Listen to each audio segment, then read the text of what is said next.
गिरिवरदारी जय गिरिवरदारी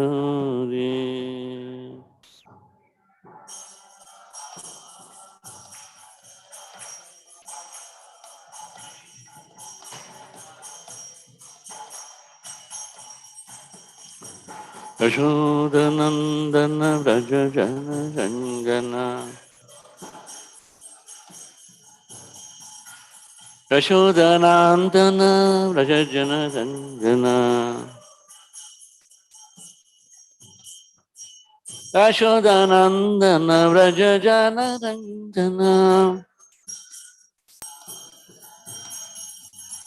यमुनतीता वनचारी यमुनतीता वनचारी जय राधा माधव जय भज बिहारी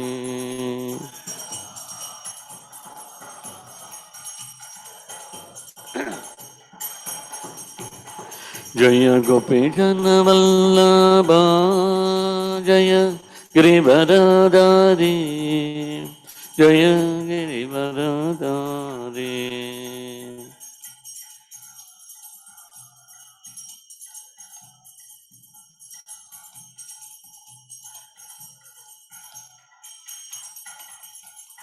यशोदनन्दन व्रज जन रञ्जना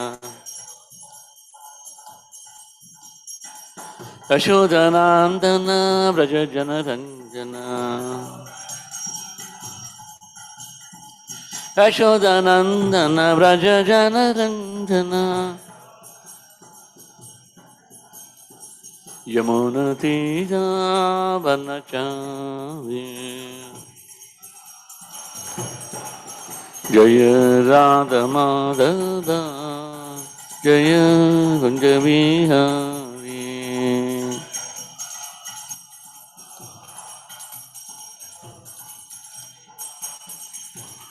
हरे कृष्ण कृष्ण कृष्ण हरे हरे हरे राम राम राम हरे हरे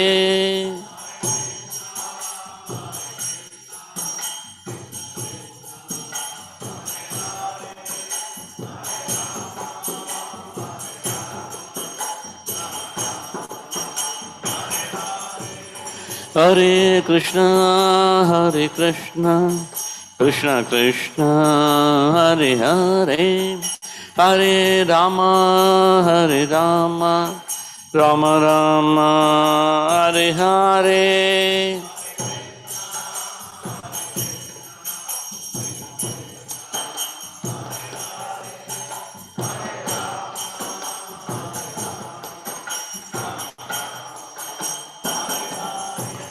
हरे कृष्ण कृष्ण कृष्ण हरे हरे हरे राम राम राम हरे हरे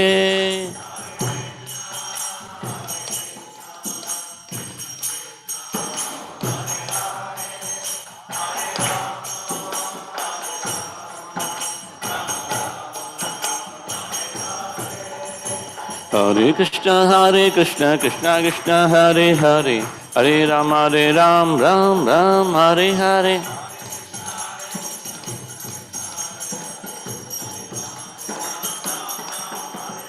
हरे कृष्ण कृष्ण कृष्ण हरे हरे हरे राम राम राम हरे हरे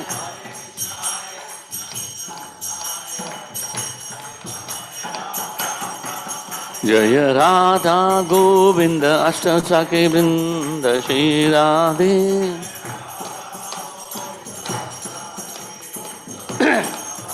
जय गिरि गोवर्धन जय गिरि गोवर्धन जय Giri Govardhan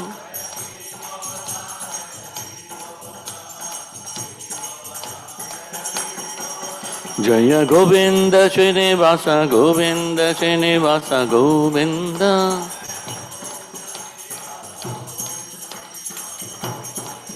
Jaya Jaya Prabhupada, Prabhupada, Prabhupada, Prabhupada.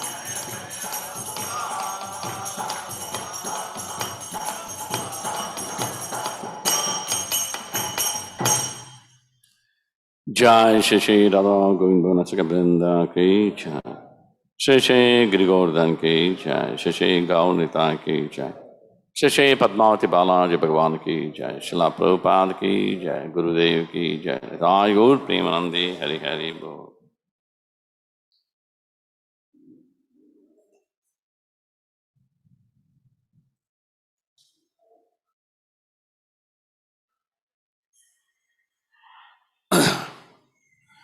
Om Namo Bhagavate Vasudevaya.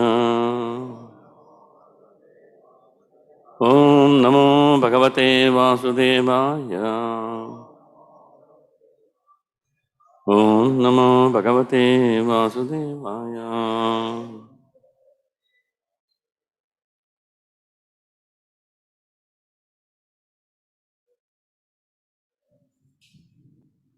Reading from Srimad Bhagavatam, Canto 1, Chapter 15, Text number 32. Nishamya Bhagavan Margam Samustam Yadukulya Cha Pulasya Cha Swapataya Matim Chakre Nibrithatma Yudhishtara Nishamya Bhagavan Margam Samastam Yadukulasya Cha Swapataya Matim Chakre Nibrithatma Yudhishtara Nishamya Bhagavan Margam Samastam Yadukulasya Cha Swapataya Matim Chakre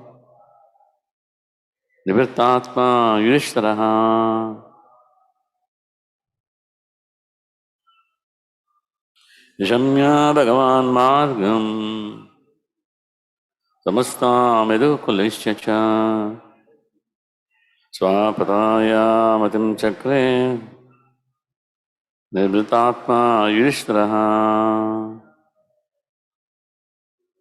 Shamya Bhagavan Margam Samasta Medukulasya Cha Swapataya Matim Chakre Nivritatma Yudhishtata Nishamya Bhagavan Margam Samasta Medukulasya Cha Swapataya Matim Chakre Nivritatma Yudhishtara. Anybody else? Word to word. Nishamya, deliberating. యోచించి Bhagavat, rendering the Lord. Regarding the Lord. శ్రీకృష్ణుని గురించి Margam, the ways of his appearance and disappearance. ఆవిర్భావము అంతర్ధానములు Samastam, Samastam, and అంతయు Yadukulasya, of the dynasty of King Yadu. యదువంశపు Cha, also. కూడా Swaha, the abode of the Lord. భగవద్ధామమును Pataya, on the way of. మార్గమున Matim, desire. కోరిక Chakre, gave attention. ఏకాగ్రమునర్చెను Nibrithatma, lonely and alone. ఒంటరిగా Yudhishthiraha, King Yudhishthira. Dharmaraju. Translation and purport by Srila Prabhupada. Jai Srila Prabhupada. Translation. Upon hearing of Lord's returning to his abode, and upon understanding the end of the Yadu dynasty's earthly manifestation, Maharaj Yudhishthira decided to go back home, back to Godhead. Purport. Maharaj Yudhishthira also turned his attention to the instructions of Bhagavad Gita after hearing about Lord's departure from the vision of earthly people. He began to deliberate on the Lord's way of appearance and departure. The mission of the Lord's appearance and disappearance in the mortal universe is completely dependent on His supreme will.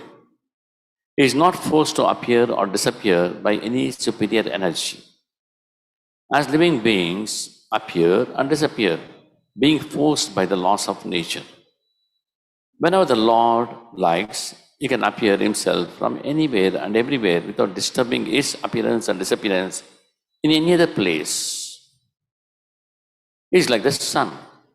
The sun appears and disappears on its own accord at any place without disturbing its presence in other places. The sun appears in the morning in India without disappearing from the Western Hemisphere.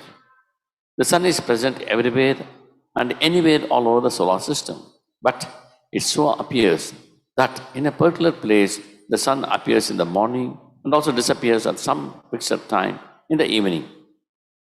The time limitation, even of the sun, is of no concern. And so, what to speak of the Supreme Lord, who is the creator and controller of the sun? Therefore, in the Bhagavad Gita, it is stated that anyone who actually understands the transcendental appearance and disappearance of the Lord by His inconceivable energy becomes liberated from the laws of birth and death and is placed in the essential spiritual sky where the Vaikuntha planets are. There, such liberated persons can eternally live without the pangs of birth, death, old age, and disease. In the spiritual sky, the Lord and those who are eternally engaged in the transcendental loving service of the Lord are all eternally young because there is no old age and disease, and there is no death because there is no death, there is no birth. It is concluded, therefore, that simply by understanding the Lord's appearance and disappearance in truth, one can attain the perfectional stage of eternal life. Therefore, Maharaj Yudhishthira began to consider going back to Godhead. The Lord appears on the earth or any other mortal planet along with His associates who live with Him eternally. And the members of the Yadu family who were engaged in supplementing the pastimes of the Lord and no other than His eternal associates. And so also Maharaj Yudhishthira and his brothers and mother, etc.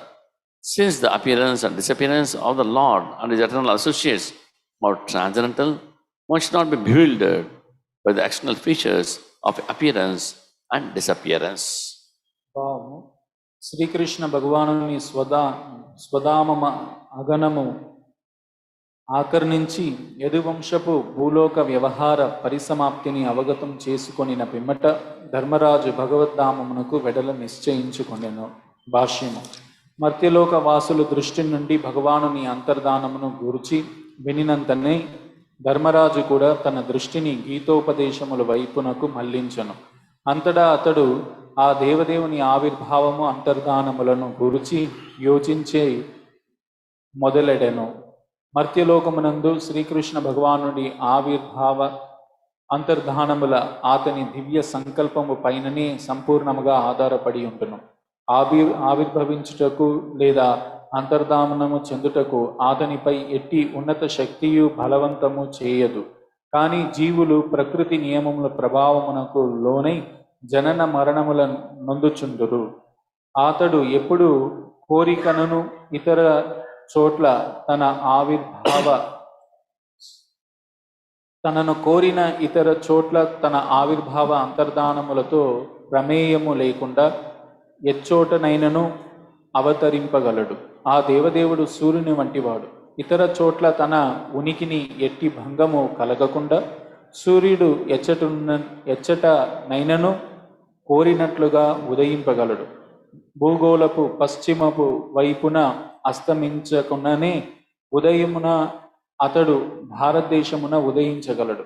అనగా సూర్యుడు గ్రహమండలం అంతటను వ్యాపించి ఉన్నప్పటికీ ఒక ప్రదేశమున ప్రాతకాలమునందు ఉదయించి సంధ్యా సమయమున ఒక నిర్దిష్ట కాలంలో అస్తమించున్నట్లుగా గోచరించుచుండును. ఈ విధముగా సూర్యునికే కాలపరిమితి లేదన్నచో సూర్యునిని సృష్టించి నియమించు దేవదేవుని గురించి వేరుగా ఏమి పలుకగలము?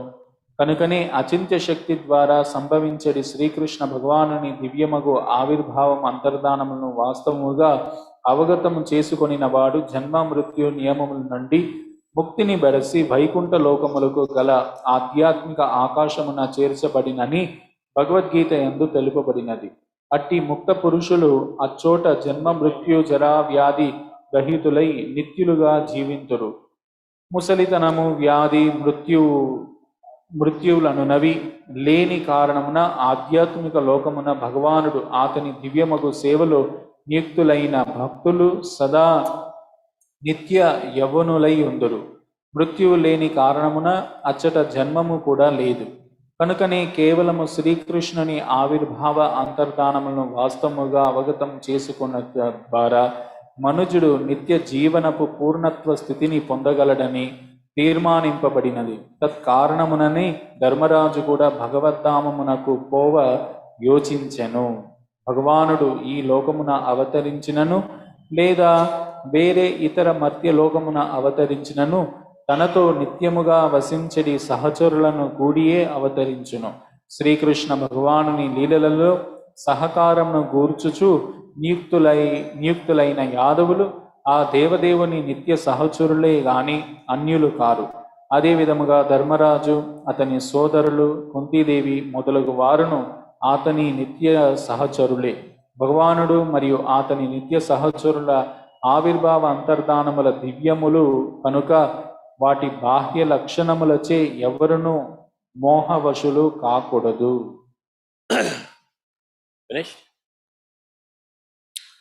Please repeat the translation. Upon hearing of Lord Krishna's returning to his abode and upon understanding the end of Yadu dynasty's earthly manifestation, Maharaja Yudhishthira decided to go back home, back to Godhead. Sri Krishna Bhagavanuni స్వధామ అగమనమును ఆకర్ణించి యదువంశపు భూలోక వ్యవహార పరిసమాప్తిని అవగతం చేసుకొనిన పిమ్మట Dharmaraju భగవద్ధామమునకు వెడల నిశ్చయించుకొనెను.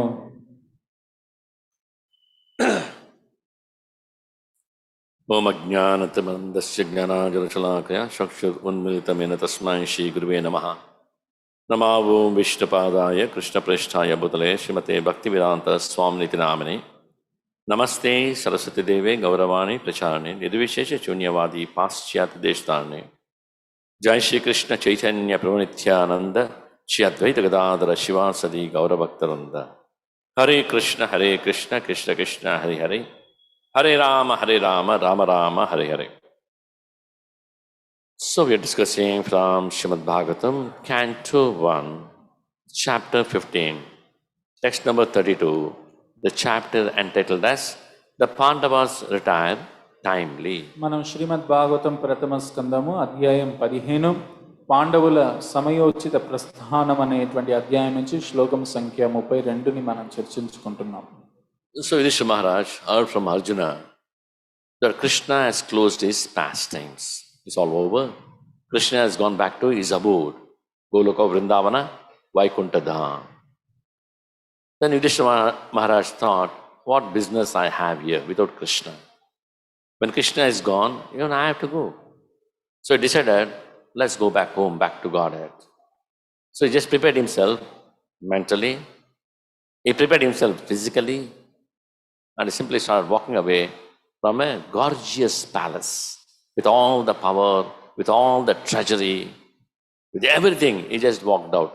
That is called real renunciation in Krishna consciousness.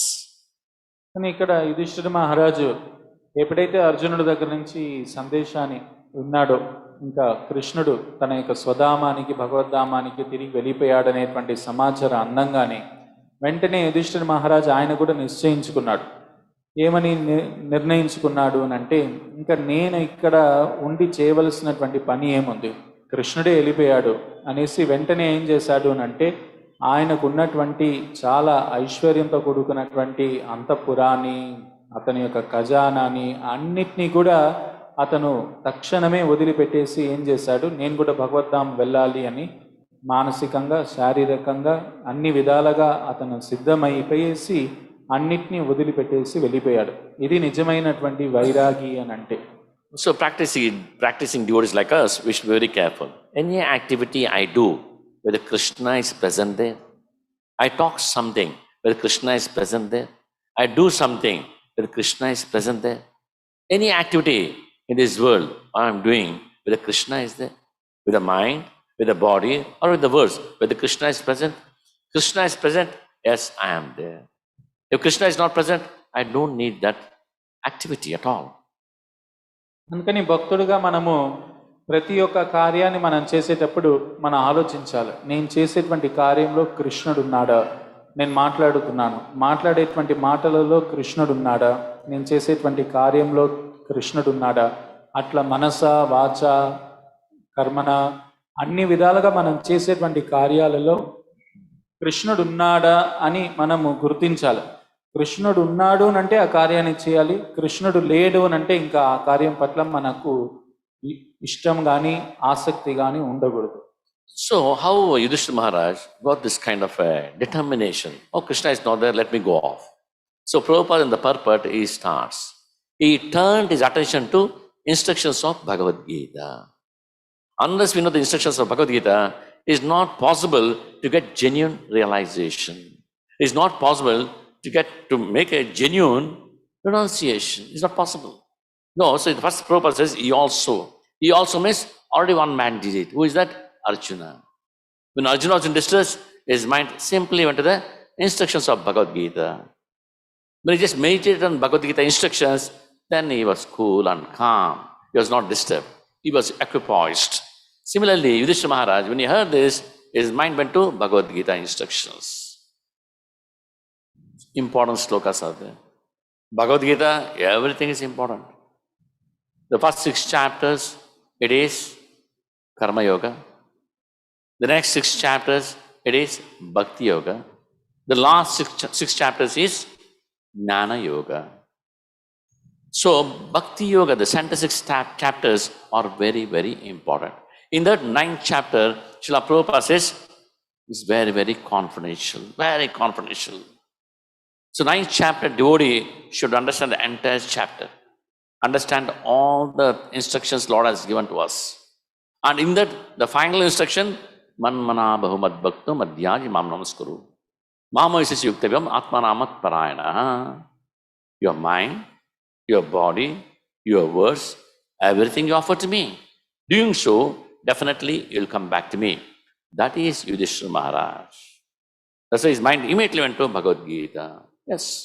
Without Bhagavad Gita, without Bhagavatam, it's not possible to have that kind of determination or that kind of renunciation mood. It will not come. ఇక్కడ యుధిష్ఠిర మహారాజు అంత గొప్ప పట్టుదల కానీ, దృఢ నిశ్చయం కానీ, వైరాగ్యం కానీ ఎలా కలిగింది అంటే ఇక్కడ భాష్యంలో ప్రభుపాదులు వారు వివరిస్తున్నారు. యుధిష్ఠిర మహారాజు కృష్ణుడు భగవద్గీతలో చెప్పినటువంటి ఉపదేశముల మీద తన యొక్క మనస్సును ఏం చేశాడు అంటే లగ్నం చేశాడు. ఇక్కడ ఈ యొక్క భగవద్గీత మీద ఆయన ఆ ఉపదేశముల మీద ఆయన మనస్సుని ఎలా లగ్నం చేశాడు, కృష్ణుడికి అర్జునుడికి చెప్పినప్పుడు ఆయన కూడా ఏం చేశాడు, యుధిష్ఠిర మహారాజు కూడా వాటన్నిటిని కూడా ఆలకించాడు. అర్జునుడు కూడా చాలా అయోమయ పరిస్థితిలో ఉన్నప్పుడు, చాలా దిగ్భ్రాంతికి చెంది ఏమి చేయాలి ఏమి చేయకూడదు అనేటువంటి చాలా బలహీనంగా ఉన్నప్పుడు ఆయన వెంటనే తక్షణమే ఈ కృష్ణుడు ఆయన భగవద్ధామం తిరిగి వెళ్ళిపోయాడు అనేటువంటి విషయాన్ని తెలుసుకోగానే ఆయన చాలా కలత చెందాడు.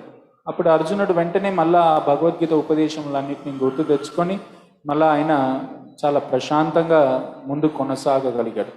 అదేవిధంగా యుధిష్ఠిర మహారాజు కూడా. సో భగవద్గీతలో అన్ని అధ్యాయాలు ముఖ్యమైనటువంటివి. దాంట్లో మొట్టమొదటి 6 అధ్యాయాలు కర్మయోగం గురించి చెప్పడం జరిగింది. తర్వాత 6 అధ్యాయాలు భక్తి యోగం గురించి, తర్వాత 6 అధ్యాయాలు జ్ఞానయోగం గురించి ప్రస్తావించబడింది. దాంట్లో ప్రభుపాదులు వారు అంటున్నారు, మధ్యలో ఉన్నటువంటి 6 అధ్యాయాలు భక్తులకి చాలా ముఖ్యమైనటువంటి, దాంట్లో 9వ అధ్యాయం అనేటువంటిది ఇంకా ఇంకా ముఖ్యమైనటువంటిది.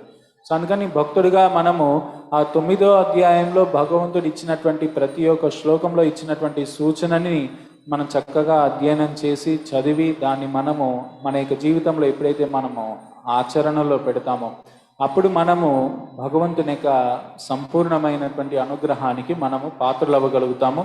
ఇక్కడ యుధిష్ఠిర మహారాజు ఏదైతే వైరాగ్యాన్ని పొందారో, ఏదైతే దృఢ నిశ్చయాన్ని కలిగి ఉన్నారో, అదే దృఢ నిశ్చయాన్ని వైరాగ్యాన్ని మనం కూడా పొందగలుగుతాం. Like we see children, right? When you're young, you would have played also. Monopoly game. Board. There'll be a board. There'll be so many checks will be there.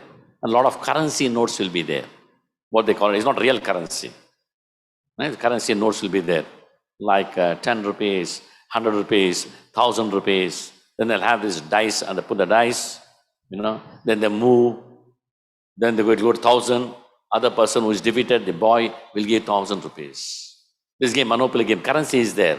So if we don't take to the instructions of Bhagavad Gita, of the Supreme Lord, or the spiritual master instructions, we take this material world very seriously. We take very seriously. When you see children playing Monopoly game with a currency, and giving 1,000 rupees, you give 10,000 rupees, you take 1 lakh rupees, you 10 lakh rupees, all currency knows the exchange. And also they put the dice, they move. The person, he takes a land, he gets the land. This land is mine. The child says, this land is mine. And the next time, other person is playing, when he goes and puts his pawn on the same land was being taken by other person, then he has to pay rent for it. Like that, this material world, all this currency business, all this, sometimes children, they fight. Here also people fight. So if you don't know Bhagavad Gita and Bhagavatam, same thing happens in our lives. Actually, this material world is like a monopoly game. It's a child's game. We should not take it very seriously. But if we don't know Bhagavad Gita and Bhagavatam, we take this material world very seriously and we think this is all in all. This is not all in all. It's temporary and miserable. So once we understand, as Yudhishthira Maharaj, immediately his mind went to Bhagavad Gita. Arjuna, immediately his mind went to Bhagavad Gita. What will Lord give the instructions? What instructions are those? Then they became very peaceful and did their job. ఈ భౌతిక జగత్తు అనేటువంటిది మనం చూస్తుంటాం, చిన్నపిల్లలు ఈ monopoly ఆట ఆడుతూ ఉంటారు. అంటే ఏమిటంటే, ఒక అన్ని నగరాలు ఉంటాయి, దాంట్లో వాళ్ళు డైస్ వేస్తారు. డైస్ వేసి దాంట్లోనే వాళ్ళ దగ్గర ధనం ఉంటుంది, 10 రూపాయలు. అవి నిజమైనటువంటి అసలైనటువంటి ధనము కాగితాలు కావు, అవన్నీ కూడా నకిలీవి. 10, 50, 100, 1000, 2000 అట్లా ఉంటుంది. వాళ్ళు డైస్ వేసినప్పుడు ఏమవుతుంది, అది ఎక్కడపై నిలబడుతుందో దాన్ని కొనుగోలు చేస్తారు. తర్వాత ఏం చేస్తారు, మళ్ళా అది 2-3 ఆడుతూ ఉంటారు కాబట్టి ఎవరైతే మళ్ళా అదే ప్రదేశంలో డైస్ వేసి మళ్ళా అదే ప్రదేశంలో వాళ్ళపై నిలబడ్డారనుకోండి, అప్పుడు ఆ ప్రదేశాన్ని వాళ్ళు కొనుగోలు అన్నా చేయాలి, లేకపోతే దానికి వాళ్ళు ఏం చేయాలి, దానికి వాళ్ళు రుసుమన్నా చెల్లించాలి. ఆ రకంగా ఈ భౌతిక జగత్తు ఏమిటి అంటే, ఈ రకంగా చిన్నపిల్లల యొక్క ఆటల వల్లే ఇక్కడ మన అనేక రకాలైనటువంటి కార్యకలాపాల్లో మనం నిమగ్నమై ఉన్నాం. అంటే ఎప్పుడైతే మనం భగవద్గీత భాగవతాన్ని మనము శ్రద్ధగా చక్కగా అధ్యయనం చేయమో, వాటిని మనం గుర్తు తెచ్చుకోమో, అప్పుడు ఏమవుతుంది, మనము ఈ భౌతిక జగత్తుని చాలా తీవ్రంగా తీసుకుంటాము. ఇక్కడ జరిగేటువంటి కార్యకలాపాలు, విషయాలు, వీటన్నిటిని మనం చాలా తీవ్రంగా తీసుకొని దాని మీద చాలా తీవ్రంగా మనం ఏం చేస్తూ ఉంటాము, విచారణ చేస్తూ ఉంటాము, బాధపడుతూ ఉంటాము, కృంగిపోతూ ఉంటాము. అందుకని చిన్నపిల్లలు ఆ రకంగా ఆడుకుంటూ ఉంటే మనం దాన్ని చూసి దాన్ని మనం ఏం చాలా చాలా పెద్దగా మనం తీసుకోము, అదేం మనకు చాలా పెద్ద విషయంగా అనిపించదు, ఎందుకంటే అది చిన్నపిల్లల యొక్క ఆట. అదేవిధంగా ఎప్పుడైతే మనం భగవద్గీత భాగవతాన్ని మనం అధ్యయనం చేస్తామో, ఇక్కడ యుధిష్ఠిర మహారాజు, అర్జునుడు, వాళ్ళందరూ కూడా ఏం చేస్తున్నారు, కృష్ణుడు లేడు అని వాళ్ళకి ఎంతో విరహ బాధ కలిగిన, ఎంతో కలత చెందిన వెంటనే వాళ్ళు ఆ భగవద్గీతను, ఆ ఉపదేశముల్ని వాళ్ళు గుర్తు తెచ్చుకుంటున్నారు. గుర్తు తెచ్చుకోవడం వల్ల వెంటనే వాళ్ళు చాలా ప్రశాంతంగా ముందుకు కొనసాగగలిగారు. అందుకని ఈ భౌతిక జగత్తు అనేటువంటిది ఏమిటి అని అంటే, ఇది తాత్కాలికమైనటువంటిది, దుఃఖపూరితమైనటువంటిది. అందుకని ఇక్కడ మనం ఏదో ఒక తీవ్రంగా మనము చాలా లోతుగా ఆలోచించి ఇక్కడ లోతుగా నిమగ్నం అవ్వాల్సినటువంటి విషయం ఇక్కడ ఏమీ లేదు. అయితే ఎప్పుడైతే మనం భగవద్గీత భాగవతం యొక్క ఆశ్రయం తీసుకోమో, అప్పుడు ఈ ప్రపంచంలో ఉన్నటువంటి విషయాలు మనకు చాలా పెద్ద విషయాలుగా అనిపిస్తాయి. అదే మనం భగవద్గీత భాగవతాన్ని ఆశ్రయించినప్పుడు ఇదంతా కూడా మనకు అంత పెద్ద విషయాలుగా అనిపించవు, దాని చేత మనం కలత కూడా చెందాం. So children are playing, two kids are playing the Monopoly game. If one of us sit down, do we take it seriously? Do we fight with the children? Hey, you never gave me 1,000 rupees. What happened to 10,000 rupees? What happened to my house? Do we fight with the children? No. A mature devotee will never fight. A mature devotee will never quarrel with another devotee. There's no business quarreling. Quarreling for what? For this dubious currency? For this temporary world, you quarrel for what? So people quarrel here for what actually? Those who don't know the principles of Krishna consciousness, they get into quarrels. The man sitting in the Monopoly game, he'll never quarrel. Radha Govinda Bhavanasake Brinda ki jai. Srila Prabhupada ki jai. Dhai Gaur Premanande Hare Hare Bol. అందుకని ఎవరైనా ఇద్దరు పిల్లలు ఆ రకంగా ఆ monopoly అనేటువంటి ఆటను ఆడుతున్నారు అనుకోండి, దాంట్లో అన్నీ కూడా ఏమిటంటే నకిలీ కాగితాలే, ఒకరు పోట్లాడుకుంటున్నారు. సో అక్కడ వాళ్ళు ఏమిటంటే ఇది నాది, ఇది ఈ యొక్క ప్రదేశాన్ని ఇల్లు నేను కొన్నాను, నువ్వు ఎట్లా కొంటావు, నువ్వు నాకు ధనం ఇవ్వాలి అని వాళ్ళిద్దరు పోట్లాడుతున్నారు అనుకోండి. ఎవరో ఒక మూడో వ్యక్తి కూర్చో ఉన్నాడు, ఒక పెద్ద మనిషి తరహాలో ఉన్నటువంటి వ్యక్తి ఆ పోట్లాటను అతను ఏం చేస్తాడంటే దాన్ని చాలా తీవ్రంగా తీసుకోడు. ఎందుకంటే అదంతా ఒక ఆట, అదంతా కూడా చిన్నపిల్లలు ఆడేటువంటిది, అవగాహన లేకుండా ఏదో ఆ నకిలీ కాగితాలు పెట్టుకొని దాన్నే వాళ్ళు నిజంగా భావించి ఆ రకంగా పోట్లాడుతున్నారు. అట్లా ఎవరైతే నిజంగా ఈ యొక్క భగవద్గీతలో ఉన్నటువంటి విషయాలను చక్కగా అవగాహన చేసుకొని చాలా మానసికంగా చాలా పరిపక్వత స్థితిని చెంది ఉంటాడో అటువంటి భక్తుడు ఎన్నడూ కానీ ఈ రకంగా చిన్నపిల్లలు పోట్లాడే విధంగా అతను ఎన్నడూ కూడా పోట్లాడడు. ఎందుకు అంటే అతనికి సరైనటువంటి అవగాహన ఉంది కాబట్టి అతను ఆ విషయాలను తీవ్రంగా తీసుకోడు, దాంట్లో పోట్లాటకు గొడవలకి అతను దిగడు. So we should be very careful. We should become very mature. How? By understanding the scriptures and hearing from Guru, from hearing from Vaishnavas. What the Vaishnavas Guru speak? They speak Bhagavad Gita, they speak Bhagavatam, they speak Chaitanya Charitamrita. But for the subject matters, they'll not speak anything. So that kind of association we should always hanker for. అందుకని మనము ఏమిటి అంటే అట్లా ఒక పరిపక్వత స్థితిని మనం ఏం చేయాలి అంటే మనం సంపాదించుకోవాలి. ఆ స్థితి ఎలా వస్తుంది? మనం ఎప్పుడైతే శాస్త్రాలని చక్కగా అధ్యయనం చేస్తామో, గురువు దగ్గర నుంచి చక్కగా శ్రవణం చేస్తామో, మనకు ఆ రకంగా పరిపక్వత స్థితి అనేటువంటిది కలుగుతుంది. గురువు కానీ, భగవద్గీత శాస్త్రాలు కానీ, సాధులు కానీ, వైష్ణవులు కానీ వాళ్ళు భగవంతుడు తప్పించి ఇంకా అన్యదా ఇంకే విషయాలను వాళ్ళు మాట్లాడరు, చర్చించరు. అటువంటి భక్తుల యొక్క సాంగత్యాన్ని మనం ఏం చేయాలి అంటే తీసుకోవాలి. So last time I told in the class, when you read the scriptures, what will happen to us? ఇంతకు ముందు తరగతిలో ప్రభు వివరించారు, మనము శాస్త్రాలను చక్కగా అధ్యయనం చేస్తే మనకు ఏం కలుగుతుంది, దానివల్ల మన కలిగేటువంటి ప్రయోజనం ఏమిటి అనేటువంటిది చర్చించారు. Who can remember that? I gave an analogy.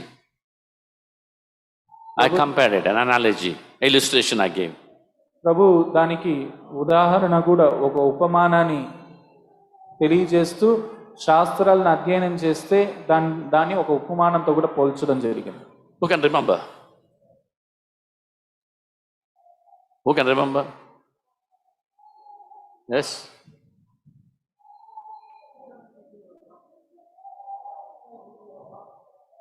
Lord Krishna is within our heart. Okay, I gave an illustration, I gave an analogy. Do you remember the analogy?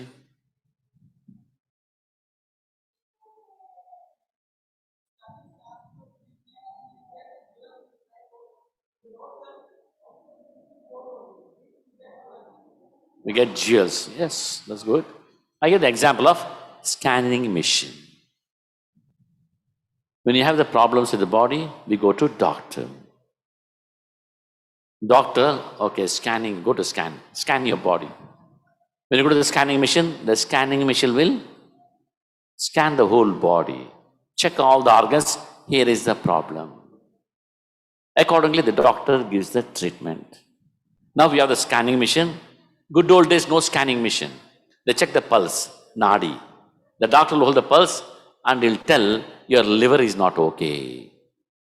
He'll give some leham, a rasayana for the liver. He'll check and tell your brain is not functioning properly. That kind of science we had. Today we have lost it. Of course, very few people, they know the science, holding the nadi and saying, scanning machine not necessary. But today everything is gross. The subtle knowledge is gone. Mantras are gone. Everything is gross. So we go for gross things. Similarly, when we read Bhagavad Gita and Bhagavatam, essentially, this Bhagavad Gita will scan us. Scan our heart. Kama, Krodha, Lobha, Moha, Mada, Matsarya. These problems creating havoc in my life. Is not giving me happiness. Is creating havoc in my life. So Bhagavad Gita will give the medicine. Who will give the medicine? Krishna. Sarvasya chaham, Ridhishanavishto, Matasmati, Jnanamaponam cha. Vedasya sarvai raham viveda, Vedanta kriti, Veda vidyeva chaham. Lord will give us the intelligence how to handle that problem. That is the benefit when we study the scriptures regularly and meditate on the scriptures. Like Yudhishthira Maharaj is meditating on Bhagavad Gita. Okay, Krishna is gone. What is left out now? Only Krishna's instructions. Now with that instructions I should follow. I should go back home, back to Godhead. He is ready. Why? He is a devotee. Who is a devotee? Who follows Guru and Sadhu and Shastra is a devotee. Krishna is always active in his heart. Krishna is giving right intelligence how he can function in his life. That is Yudhishthira Maharaj. కానీ మనము ఈ scanning machine యొక్క ఉదాహరణ ఇంతకుముందు తరగతిలో మనం చెప్పుకున్నాం. ఇప్పుడు ఉదాహరణకి ఎవరికైనా శరీర అనారోగ్య పరిస్థితి ఉంది అని అంటే వెంటనే ఏం చేస్తారు, వాళ్ళని తీసుకొని పోయి ఆ స్కానింగ్ చేసేటువంటి యంత్రంలో పెడతారు. ఆ యంత్రంలో పెట్టంగానే అతని యొక్క శరీరంలో ఏం లోటుపాట్లు ఉన్నాయి అనేటువంటిది వెంటనే అది తెలియజేస్తుంది. వెంటనే అతనికి వైద్యుడు దాని ప్రకారం అతనికి వైద్యం అనేటువంటిది చేస్తాడు. అయితే ఇంతకు ముందు రోజుల్లో ఈ యొక్క నాడీ వైద్యం అనేటువంటిది ఉండేటువంటి, అంటే వైద్యుడు కేవలము ఈ నాడిని పట్టుకొని దాని ద్వారా నీ యొక్క శరీరంలో ఏ ఒక అవయవంలో లోపం ఉంది, ఎక్కడ నువ్వు బలహీనంగా ఉన్నావు అనేటువంటిది, అది నీ హృదయమా లేకపోతే ఇంకా కిడ్నీనా ఇంకా ఏ ఒక అంగంలో నీకు లోపం ఉంది అనేటువంటిది నాడిని పట్టుకొని వాళ్ళు వెంటనే నీకు రోగంని వాళ్ళు గుర్తించి వాళ్ళు వెంటనే ఏం చేస్తారు, దానికి వైద్యం చేస్తారు. అంటే ఇంతకుముందు అంతా కూడా సూక్ష్మంగా ఉండింది. ఇప్పటికీ కొంతమంది ఉన్నారు అటువంటి వైద్యం చేసేటువంటి వాళ్ళు. ఇది చాలా సూక్ష్మమైనటువంటి వైద్యం. ఇప్పుడు అంతా కూడా స్థూలమైపోయింది. ఆ సూక్ష్మమైనటువంటి విషయాలు ఇప్పుడు అంతా కూడా క్రమేపీ ఏమైపోతున్నాయి, అవన్నీ కూడా అంతరించిపోతున్నాయి. అంతా కూడా ఇప్పుడు మనము స్థూలమైనటువంటి బాహ్యమైనటువంటి ఈ యొక్క యంత్రాంగ విధానంలో మనం అన్నిటినీ కూడా ఆధారపడుతున్నాం. అట్లా ఈ భగవద్గీత భాగవతాన్ని మనం అధ్యయనం చేస్తే అదేం చేస్తుంది, మన యొక్క అంతర్గతమైనటువంటి మన యొక్క హృదయాన్ని మనసుని అదేం చేస్తుంది అంటే పరిశోధన చేస్తుంది. పరిశోధన చేసి వెంటనే మనకు అర్థమవుతుంది. ఏమర్థమవుతుంది? కామము, క్రోధము, లోభము, మోహము, మద మాత్సర్యాలు ఇవన్నీ కూడా ఎంత ఉన్నాయి అనేటువంటిది మనం గుర్తించగలుగుతాం. గుర్తించి వెంటనే ఆ భగవద్గీత మనకి ఏం చేస్తుంది, కేవలం పరిశోధన చేయడం మాత్రమే కాకుండా మన ఆ రోగం నుంచి ఎట్లా బయటపడాలి అనే దానికి కావాల్సినటువంటి వైద్యాన్ని కూడా కృష్ణుడే భగవద్గీత ద్వారా మనకేం చేస్తున్నాడు, అందజేస్తున్నాడు. మనం వీటన్నిటిని లోపల పెట్టుకొని మనం చాలా మన యొక్క జీవితంలో అల్లకల్లోలంగా అస్తవ్యస్తంగా మనం జీవిస్తూ ఉన్నాం. భగవంతుడు సర్వస్య చాహం హృది సన్నివిష్ట, ఆయన అందరి యొక్క హృదయంలో భగవంతుడే ఉన్నాడు కాబట్టి పరమాత్మగా మన లోపల ఉన్నటువంటి ఆ అనర్థాలను తొలగించుకోవడానికి కావాల్సినటువంటి బుద్ధిని, తెలివిని అన్నిటినీ కూడా భగవంతుడే ప్రసాదిస్తాడు. తద్వారా మనం దాని నుంచి ఏం చేయొచ్చు, దాని నుంచి ఆ రోగం నుంచి మనం బయటపడవచ్చు. ఇక్కడ యుధిష్ఠిర మహారాజుకి వెంటనే ఏం చేస్తున్నాడు, ఆయన భగవంతుడు ఇచ్చినటువంటి ఆ యొక్క ఉపదేశముల మీద ఆయన స్మరణ చేస్తున్నాడు. అట్లా ఎప్పుడైతే మన శాస్త్రాలను మనం అధ్యయనం చేయడమో వాటిని మనం స్మరించడం అనేటువంటిది చాలా చాలా ముఖ్యమైనటువంటిది. భక్తుడు అంటే అతను ఎప్పుడు గురు సాధు శాస్త్రాన్ని అనుసరించే జీవిస్తూ ఉంటాడు. ఇక్కడ యుధిష్ఠిర మహారాజు వెంటనే భగవద్ధామం పోవాలి అని నిర్ణయించుకున్నాడు. ఆ బుద్ధిని భగవంతుడు ప్రసాదించాడు. ఎందుకు? ఆయన శాస్త్రాల మీద భగవంతుడు ఇచ్చినటువంటి ఉపదేశముల మీద ఆయన విచారణ చేశాడు, యోచన చేశాడు కాబట్టి. So Srila Prabhupada, he emphasizes on book distribution for what? This is it. Somehow if they take one book, is enough. If they read 1 page, 2 pages, if they start liking it, yes, his life will become successful. Why one book, Prabhupada says? 1 chapter, why 1 chapter? Why 1 sentence? 1 word if they read, sincerely, they are benefited. So Prabhupada says, what your 2 minutes preaching can do? You give one of my book to them. You preach to sell my book. The moment they take the book, I go with them. I teach to them. Now that's the power of the spiritual master. Power of the spiritual master, he goes with the book. He'll educate him. Like Srila Prabhupada said, when you take my book and study, I sit next to you and I'll educate you. So one should be sincere to study the scriptures. What Guru says is from the scriptures. Whatever Srila Prabhupada spoke is from the scriptures. So scripture is the base for Guru and sadhus. That's the base actually. So when we very sincerely, to please my Guru, to please Srila Prabhupada, to please the Vaishnava community, study, we get benefited a lot, because Bhagavad Gita, Bhagavatam can teach us, can train us, can correct us and show the path of righteousness and how to come out from unrighteousness, move in the right direction. That is the power of the scriptures. అందుకని ఈ యొక్క శాస్త్రాలు, భగవద్గీత, భాగవతము ఇవన్నీ చాలా ముఖ్యమైనటువంటివి, ప్రధానమైనటువంటివి. ప్రభుపాదులు వారు ఎందుకు ఈ పుస్తక వితరణ మీద ఇంత నొక్కి మీరు పుస్తక వితరణ చేయండి అని ఎందుకు చెప్పారు? ఎందుకనంటే ఆ పుస్తకాన్ని ఎవరైనా తీసుకొని వెళ్ళినట్లయితే, ఆ పుస్తకాన్ని తీసుకొని వెళ్ళి దాంట్లో ఒక అధ్యాయం, ఒక వాక్యము, ఒక పదం చదివినా అతని యొక్క జీవితం అనేటువంటిది మారుతుంది. ఎందుకునంటే ఆధ్యాత్మిక గురు ఆ యొక్క పుస్తకంతో పాటు ఆయన ఏం చేస్తాడు, ప్రయాణం చేసి ఆ చదువుతున్నటువంటి వ్యక్తికి భక్తి అంటే ఏమిటి అనేటువంటిది ఆయన నేర్పిస్తాడు. ప్రభుపాదులు వారు ఏమన్నారు, ఎవరైతే నా యొక్క పుస్తకాలు అధ్యయనం చేస్తారో నేను వాళ్ళ పక్కన కూర్చొని వాళ్ళకి భక్తియుక్త సేవ అంటే ఏమిటి అనేటువంటిది నేను వ్యక్తిగతంగా వాళ్ళకి నేర్పిస్తాను అని ప్రభుపాదులు వారు తెలియజేశారు. అందుకని ఏమిటి అంటే ఈ శాస్త్రాలను మనము అధ్యయనం చేయాలి. గురువు యొక్క ప్రీత్యర్థము, సాధువుల యొక్క ప్రీత్యర్థము, ప్రభుపాదుల వారి యొక్క ప్రీత్యర్థము మనం కూర్చొని ఏం చేయాలి అంటే మనం ఎప్పుడైతే వాటిని మనం అధ్యయనం చేస్తామో అప్పుడు మనకు ఒక దారి అనేటువంటిది కనపడుతుంది.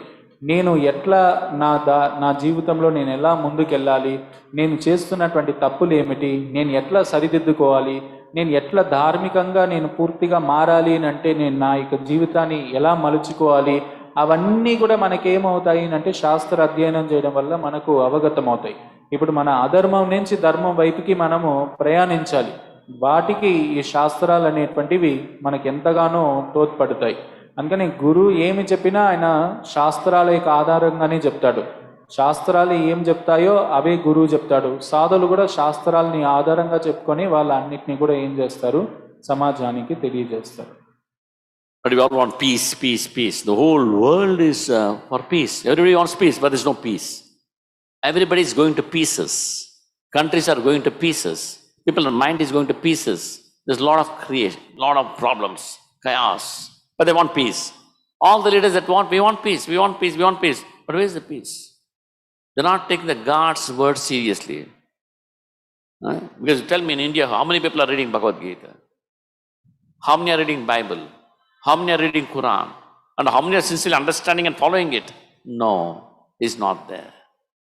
So when this culture is gone, then there'll be a chaos. This is Kali Yuga, age of quarrel and hypocrisy.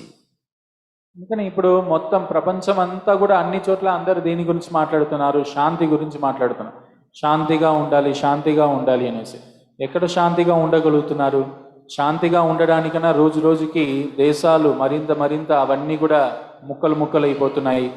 అందరిక మనసులు ముక్కలు అయిపోతున్నాయి. ఎట్లా ప్రశాంతంగా జీవించాలి అని తెలియకుండా అందరూ కూడా సతమతం అయిపోతున్నారు. ఆ రకంగా ఏమిటి అంటే ఎవరు కూడా భగవంతుని యొక్క వాక్యాలని చాలా తీవ్రంగా తీసుకోవట్లేదు. ఇప్పుడు ఎంతమంది భగవద్గీతను చాలా తీవ్రంగా చక్కగా ప్రతిరోజు అధ్యయనం చేస్తున్నారు? ఆ అలవాటు ఎంతమందికి ఉంది? ఎంతమంది బైబిల్ చదువుతున్నారు? ఎంతమంది ఖురాన్ చదువుతున్నారు?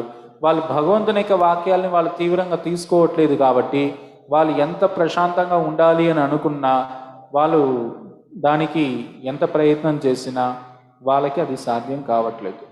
And one more thing, when you read the scriptures sincerely, very slowly, very carefully, understanding each sentence and making some notes and contemplating on it, one becomes very happy.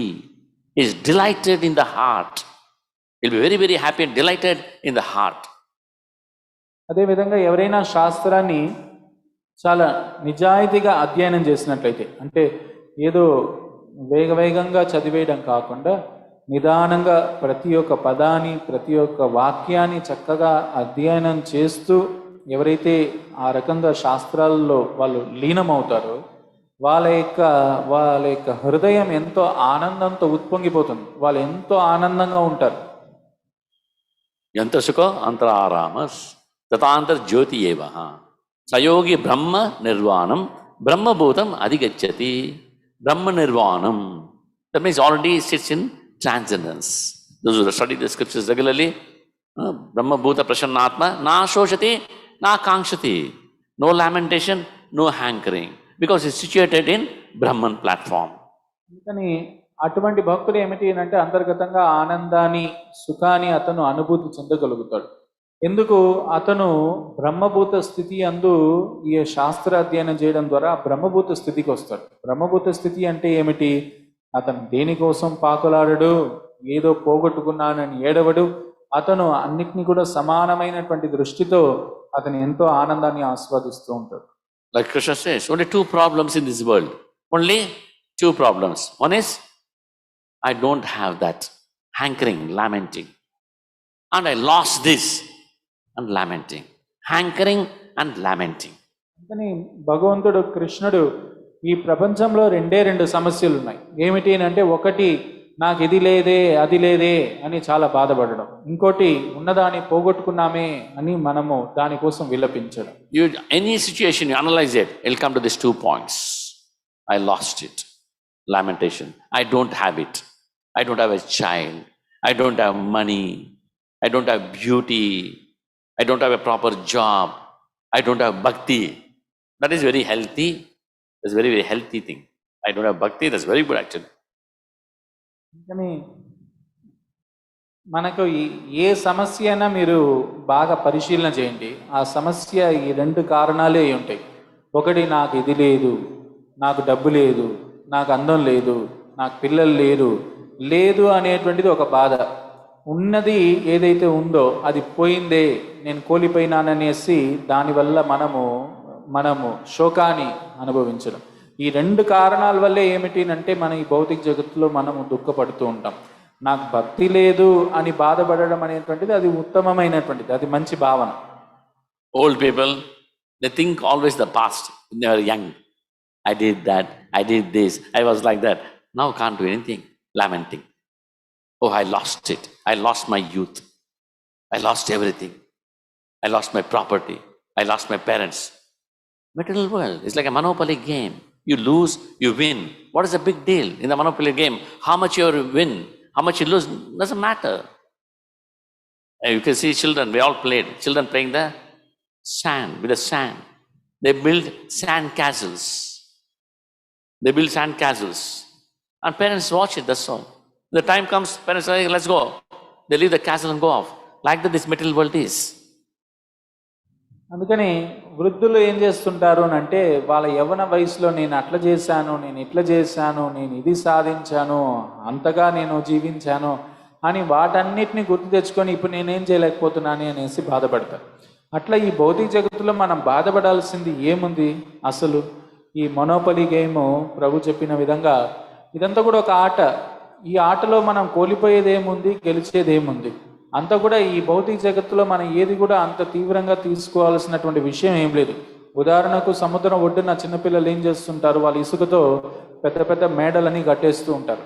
ఎంత మేడలు కట్టినా ఏం కట్టినా కానీ ఆడ పిల్లలు దాంట్లో చాలా తీవ్రంగా నిమగ్నమై ఉన్నా తల్లిదండ్రులకు తెలుసు సమయం వచ్చినప్పుడు ఇంకా సాయంత్రం వేళ అయింది అని అంటే ఇంక అన్నీ వదిలిపెట్టి వెళ్ళిపోవాల్సిందే, ఇదేం పెద్ద విషయం కాదు అనేసి. అట్లా ఇక్కడ లాభం ఏముంది, నష్టం ఏముంది? వాళ్ళు పోయినారే, వీళ్ళు పోయినారే, తల్లిదండ్రులు పోయినారే అని అంటే ఇది పోతారు అంతే. ఈ భౌతిక జగత్తు అని అంటేనే ఇక్కడ కోల్పోవడము ఉంటుంది, లాభము ఉంటుంది. ఇది సహజం. ఇది Like a person was building a house. He's very proud of building his beautiful mansion. A lot of sand in front of the house, right? When you build the house, a lot of sand is there. And a kid was building one castle, one house in the sand. And the person, owner of the house, was laughing at him, looking at the kid. Look at this fellow, building. For what? In few minutes, he's gone. And the pure devotee will laugh at this fellow. He's building this house for what? Few days is gone. He's gone. ఒక వ్యక్తి చాలా పెద్ద మేడ అంటే చాలా ఆకాశాన్ని అంత తాకేటువంటి ఒక పెద్ద భవంతుని నిర్మిస్తున్నాడు. సో మామూలుగా ఆ భవంతుని నిర్మించేటప్పుడు ఇంటి ముందర ఏముంటుంది, ఇసుక ఇటుకలు అన్నీ ఉంటాయి. ఆ ఇసుకతో ఒక చిన్న పిల్లోడు ఏం చేస్తున్నాడు, వాడు దాంట్లో పెద్ద మేడను కడుతున్నాడు. సో ఈ ఇంటి యజమాని ఏమనుకుంటున్నా అంటే ఈ పిల్లోని చూసి నవ్వుతున్నాడు అనమాట. ఎందుకు నవ్వుతున్నాడు, చూడు అంత మట్టితో కట్టి ఇసుకతో కడుతున్నాడు, ఇదంతా కూడా పోయేది అనేసి ఇతను నవ్వుతున్నాడు. అయితే శుద్ధ భక్తుడు ఈ యజమానిని చూసి ఆయన చూసి నవ్వుతున్నాడు. యజమానిని చూసి ఎందుకు నవ్వుతున్నాడు, ఈయన ఎన్ని రోజులు ఉంటాడు, ఈయన ఎంత పెద్ద మేడ కట్టినా అది ఎన్ని రోజులు ఉంటాడు, ఈయన ఒకరోజు పోవాల్సిందే, దాని ముందర కూడా వెళ్ళిపోవచ్చు, తొందరగా వెళ్ళిపోవచ్చు. ఏది అక్కడ ఏమీ శాశ్వతమైనటువంటిది ఏమీ లేదు. So Yudhishthira Maharaj just renouncing everything. For him, you poor person, Yudhishthira Maharaj is going away poor. No. For him, is just shedding away the garbage. All the garbage is Krishna is not there means everything is garbage. So I'm just leaving the garbage and going away. Bharata Maharaj, our country has got the name Bharata Desha. Why? It is renunciation. At the age of 24 years, he gave up his palace, he gave up his kingship, he gave his beautiful wives, he walked out from the palace. What Bhagavatam says, just like one walks out from the, what do you call, stool house, how they walk out from the stool house, or washroom, how they walk out, like that he walked out. While walking out, he never felt, oh, I left everything there, what is this? No lamentation. Very happily, delighted, remembering Krishna, they walk out. All these Raja Rishis, like Yudhishthira Maharaj, or Ambarish Maharaj, or Prithu Maharaj, they all walked out like that. Yudhishthira Maharaj ఇక్కడ అన్నిటినీ వదిలిపెట్టేసి ఇంకా కృష్ణుడు లేడంటే ఇంకా నేను ఉండి ఏం ఉపయోగం అనేసి ఇంకా ఆయన భగవద్ధామ వెళ్ళడానికి సంసిద్ధమైపోయినాడు. అన్నిటినీ వదిలేసిపోయేటప్పుడు యుధిష్ఠిర మహారాజు నేను ఇంత రాజ సౌఖ్యాలను ఇంత ఐశ్వర్యాన్ని నేను వదిలిపెట్టేసి వెళ్ళిపోతున్నాను అనేటువంటి బాధతో కాదు, ఒక చెత్త కుండిని చెత్తని ఎట్లయితే మనము చెత్త కుండీలో పడేస్తామో ఆ రకంగా ఎటువంటి బంధన లేకుండా బాధ లేకుండా యుధిష్ఠిర మహారాజు ఏం చేశారంటే వాటన్నిటినీ తుచ్చంగా భావించి వదిలిపెట్టేశారు. హాయిగా ఇంకా కృష్ణుడు లేడు కాబట్టి ఇంకెందుకు అనేసి చాలా చాలా సునాయాసంగా వాళ్ళు వాటన్నిటిని వదిలిపెట్టేసి వెళ్ళిపోయారు. భరత మహారాజు మనము భారతదేశం అని అంటాం. ఎందుకు అనంటే ఈ భరత మహారాజు ఆయన 24 ఏళ్లలోనే గొప్ప వైరాగ్యం, రాజ ఋషిగా ఉన్నాడు. ఆయన గొప్ప వైరాగ్యాన్ని కలిగి ఉన్నాడు. 24 ఏళ్లలోనే తన రాణిని, రాజ్యాన్ని, అంతఃపురాన్ని, సౌఖ్యాలని అన్నిటినీ వదిలిపెట్టి ఆయన ఏం చేశాడు, అరణ్యాలకు వెళ్ళాడు. సో అందుకని మనం ఆయన యొక్క పేరుతోనే ఇప్పుడు భారతదేశం అని మనం సంబోధించుకుంటున్నాం. సో అయితే భరత మహారాజు ఎట్లా ఆయన ఈ యొక్క రాజ్యాన్ని అన్నిటినీ కూడా ఎట్లా వదిలిపెట్టాడు అనే దానికి భాగవతంలో ఎలా ఉదహరిస్తున్నారంటే, భరత మహారాజు మనం ప్రతిరోజు తెల్లవారుజామున మరుగుదొడ్లలో వెళ్ళి మనం ఎట్లయితే కాలకృత్యాలు తీర్చుకొని మనం బయటికి వస్తామో ఆ రకంగా ఆయన రాజ్యాన్ని అంతా కూడా వదిలిపెట్టేసి వెళ్ళిపోయారు. మనం మరుగుదొడ్లో నుంచి బయటికి వచ్చేటప్పుడు బయటికి వచ్చిన తర్వాత అరే నేను అంతా కూడా ఇంత మలమూత్రాలను ఇంత విసర్జించానే, అదంతా కూడా పోయిందే అని మన ఏమైనా బాధపడతామా? అదేం బాధ ఏం లేదు, వదిలిపెట్టేసి వెళ్ళిపోవడమే అంతే. ఆ రకంగా భరత మహారాజు కావచ్చు, పృథు మహారాజు కావచ్చు, యుధిష్ఠిర మహారాజు కావచ్చు, వీళ్ళందరూ కూడా ఆ రాజ్యాన్ని అదొక చెత్త కుండీలో వేసే విధంగా దానన్నింటినీ అట్లా పక్కన పెట్టేసి వెళ్ళిపోయారు వాళ్ళు. And that kind of faith we should have in Bhagavad Gita and Bhagavatam. How we can get that kind of faith? What is the most important element? Who can tell me? అందుకని అటువంటి నమ్మకము, అకుంఠితమైనటువంటి విశ్వాసము మనం కలిగి ఉండాలి శాస్త్రాల పట్ల. ఎట్లా మనకు అట్లాంటి విశ్వాస నమ్మకం మనకి ఎలా కలుగుతుంది? Hearing. One is hearing. Anything else?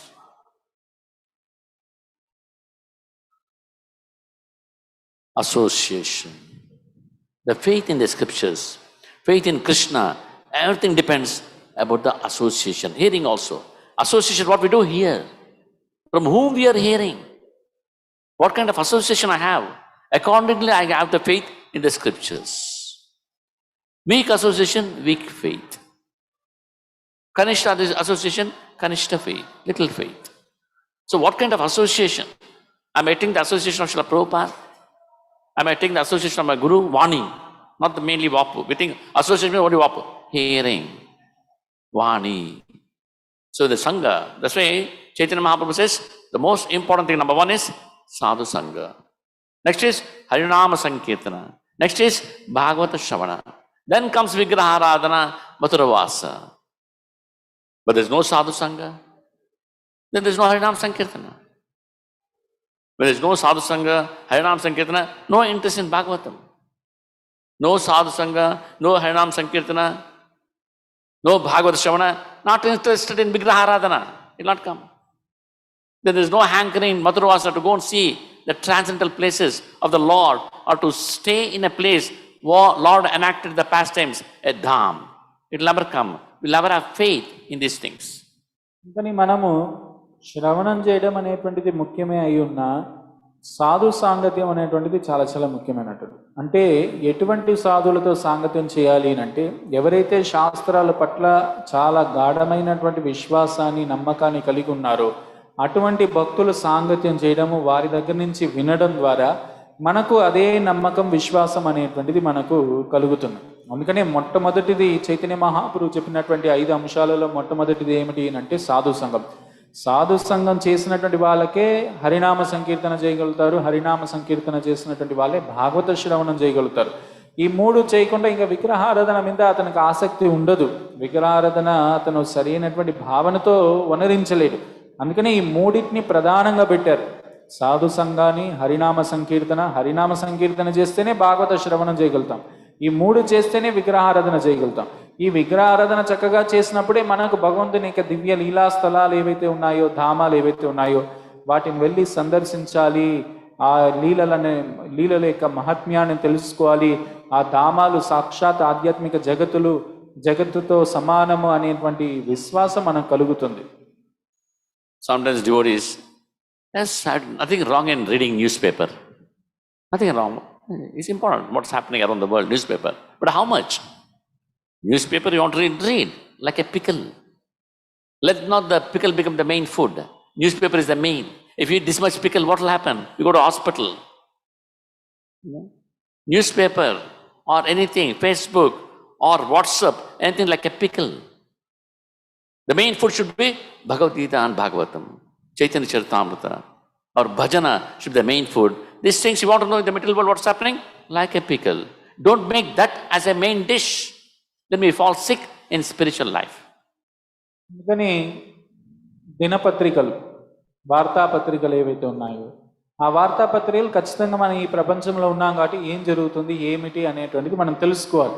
అయితే దాన్ని ఎట్లా తెలుసుకోవాలి? మనం ఊరగాయ వల్లే ఎంత కావాలో అంతే తినాలి.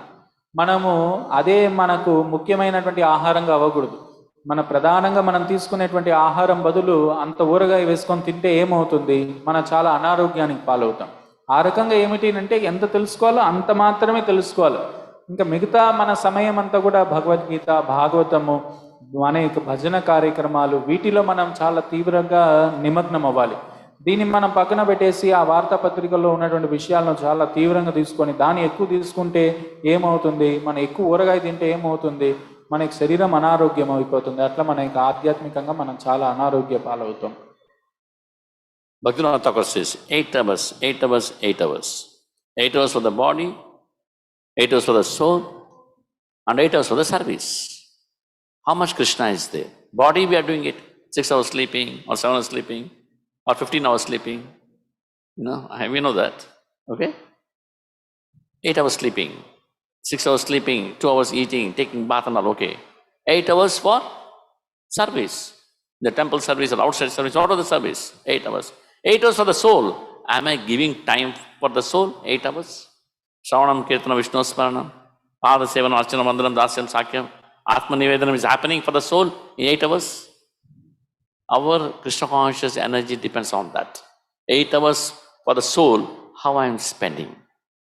అందుకని భక్తివినోద ఠాకూర్ల వారు చెప్పిన విధంగా 8 గంటలు 8 గంటలు 8 గంటలు మనకి శరీరానికి 8 గంటలు ఇవ్వాలి, ఆత్మకి 8 గంటలు ఇవ్వాలి, సేవకి 8 గంటలు ఇవ్వాలి. 8 గంటలు శరీరానికి ఇచ్చేది, 6 గంటలు నిద్రపోవాలి, ఇంకా 2 గంటల్లో తినడము, పడుకోవడము, తినడము, స్నానం చేయడం, ఇవన్నీ మనం వాటిని 8 గంటల పైగానే మనం ఇస్తాం. 8 గంటలు నిద్రపోతాము, ఒక్కోసారి 10 గంటలు నిద్రపోతాం, 12 గంటలు నిద్రపోతాము. శరీరానికి ఇవ్వాల్సింది ఇచ్చేస్తున్నాం. సేవ అని అంటే మందిరము లేకపోతే మన యొక్క ధర్మం ఏదైతే ఉందో దాన్ని వనరించడానికి 8 గంటల పాటు అక్కడ వెళ్ళిపోతుంది. ఇంకా మిగతా 8 గంటలు ఏదైతే ఉందో ఆ 8 గంటలు శ్రవణము, కీర్తనం, విష్ణు స్మరణము, ఇట్లా ఈ నవవిధ భక్తి అంగాలు ఏవైతే ఉన్నాయో వాటిలో నేను ఎంతగా నియుక్తం అవుతున్నాను, అంతగా నేను శ్రవణం చేస్తున్నానా, ఆ 8 గంటలు నేను చక్కగా ఆత్మకి ఇవ్వాల్సింది ఇస్తున్నానా? ఎందుకనంటే మన కృష్ణ చైతన్యం అంతా కూడా దీని మీద ఆధారపడి ఉంది. మన ఆత్మకు మనం ఎంత కృష్ణ చైతన్యంతో మనం నింపుతున్నాము అనే దాని మీద మన యొక్క కృష్ణ చైతన్యం అంతా కూడా ఆధారపడి ఉంది. కాబట్టి మనం ఎంతకు సమయాన్ని ఎంత కేటాయిస్తున్నాము అనేటువంటిది మనం పరిశీలన చేయాలి. Last class I told what is discipline. Who remembers? Last class I told about discipline. ఇంతకుముందు తరగతిలో ప్రభు క్రమశిక్షణ అంటే ఏమిటి అనేటువంటి దాని గురించి వివరించారు. What is that? Who remembers? What is discipline? 3 points I told. Who remembers? Nobody remembers? The tongue wants to talk. Tongue wants to talk. What is the discipline? Don't allow what tongue wants to talk. What it should talk as per Guru and Sadhu and Shastra, that is discipline of the tongue or the body. శరీరానికి లేకపోతే జిహ్వకి, నాలుకకు ఉన్నటువంటి క్రమశిక్షణ ఏమిటి? నాలుక ఎప్పుడు ఏదో ఒకటి వాగుతూ ఉండాలి అని కోరుకుంటుంది. ఆ జిహ్వకి క్రమశిక్షణ ఏమిటి అంటే ఏం మాట్లాడాలి, ఎంతవరకు మాట్లాడాలి అనేటువంటి నియంత్రణ ఉంటే అది నాలుకకి, జిహ్వకి, శరీరానికి ఉన్న క్రమశిక్షణ. The talking should be in line with Guru, Sadhu and Shastra. That's a discipline for the tongue. జిహ్వ కేవలం గురు, సాధు, శాస్త్రాన్ని అనుసరించే మాట్లాడాలి. అదే జిహ్వకి ఉన్నటువంటి క్రమశిక్షణ. Don't allow mind what it wants to do, what it should do. There's a discipline for the mind. మనస్సు ఏం కోరుకుంటుందో కోరిందల్లా ఇచ్చేయడం అనేటువంటిది కాదు క్రమశిక్షణ. మనస్సు ఏమి చేయాలి, వాస్తవంగా ఏది చేయాలో దాంట్లో మనసును నియుక్తం చేయడమే మనస్సుకు మన ఇచ్చేటువంటి క్రమశిక్షణ. Body, I want to do this. No, what it should do as per the Guru, Sadhu, Shastra, that is discipline. శరీరము దానికి ఒక అవసరాలు ఉంటాయి, వాటికి ఆ అవసరాలు తీర్చకుండా గురు, సాధు, శాస్త్రాన్ని అనుసరించి శరీరానికి ఏదైతే కేటాయించాలో దాన్నే ఇవ్వడం అనేటువంటిది క్రమశిక్షణ. So this is the training a Guru gives. For that pranipatena, one should be submissive. To take the training. If there's no submissiveness, we'll not adopt. We can never get trained, we'll miss the boat. అందుకని వీటన్నిటిని మనం చక్కగా గురువు మనకు నేర్పిస్తాడు. గురువు మనకి ఇవన్నీ నేర్పించాలి అంటే మనలో ప్రణిపాతైన అనేటువంటిది ఉండాలి. మనం గురువుకి వినయ విధేయతలో శరణు పొందినప్పుడే ఇవన్నీ మనకు అవగతం అవుతాయి. మనం గురువుకి ఆ రకంగా వినయ విధేయతలతో మనము ఉండట్లేదు అంటే మనం ఆ శిక్షణ పొందలేము. మనము ఏదైతే పడవని మనం కోల్పోతాం. And who is the loser? I am the loser. I am the loser. మనం దాని ద్వారా కోల్పోయేది ఎవరు? మనమే కోల్పోయేది, ఎవరో కాదు. నేను శిక్షణ తీసుకోను అంటే దానివల్ల కోల్పోయేది నేనే. So this way you can see Yudhishthira Maharaj. Why? Because his association with Vidura, his brothers, his mother, exalted soul, Kunti Devi. When he went to the Vanavas, all the great sages. And in the Vanavas, always Daumya Maharishi was with him all the time. So always association of a sadhu. Association is so important. Yudhishthira మహారాజు ఈ రకంగా ఇంత గొప్ప ఉన్నతమైనటువంటి లక్షణాలను ఆయన ఎలా కలిగి ఉండగలిగారంటే యుధిష్ఠిర మహారాజు ఆయన చేసినటువంటి సాంగత్యం. ఆయనతో పాటు ఎప్పుడు విదురుడు ఉన్నాడు. విదురుడు లేకపోయినా సొంత తల్లి అయినటువంటి కుంతి మహారాణి ఉంది. కుంతి మహారాణి ఇంకా వనవాసానికి వెళ్ళినప్పుడు దౌమ్య ఋషి ఎప్పుడు యుధిష్ఠిర మహారాజు పక్కనే ఉంటూ అన్ని విధాలుగా సాంగత్యాన్ని ఇస్తూ ఉన్నారు. అన్నిటికీ చాలా కీలకమైనటువంటిది ఏమిటి అంటే సాంగత్యం. ఆ సాంగత్యం వల్లే యుధిష్ఠిర మహారాజు అంత గొప్ప చక్కటి లక్షణాలను ఆయన కలిగి ఉండగలిగారు. So these are some of the points. So please read the scriptures regularly and make your life sublime. అందుకని ఇవన్నీ కొన్ని అంశాలు.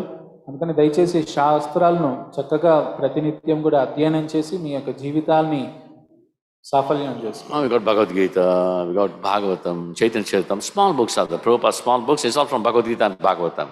Big books we are scared. Take a small book and read. That will help us. Bhagavad Gita, Bhagavatam, శ్రీమద్ భాగవతం ఇవన్నీ చాలా పెద్ద పుస్తకాలు. నేను పెద్ద పుస్తకాలు చదవలేను అంటే ఇంకా చిన్న పుస్తకాలు ప్రభుపాదుల వారు ఎన్నో మనకు అందించారు. దాంట్లో ఉన్నటువంటి విషయాలే ఇంకా మనం అవగతం చేసుకునేటువంటి రీతిలో ఇచ్చారు. ఆ చిన్న పుస్తకాలన మనం అధ్యయనం చేయొచ్చు.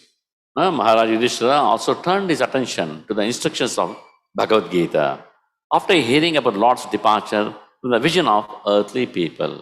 Krishna is not there immediately Bhagavad Gita. కృష్ణుడు లేడు అని అంటే వెంటనే ఆయన యొక్క దృష్టి ఎక్కడ మరలించారు యుధిష్ఠిర మహారాజు అని అంటే భగవద్గీత వైపు మరలించారు. Any questions or comments? ग्रंथराज Shrimad Bhagavatam की शिला प्रभुपाद की निधाय गौर प्रेमानंदे हरि हरि बोल.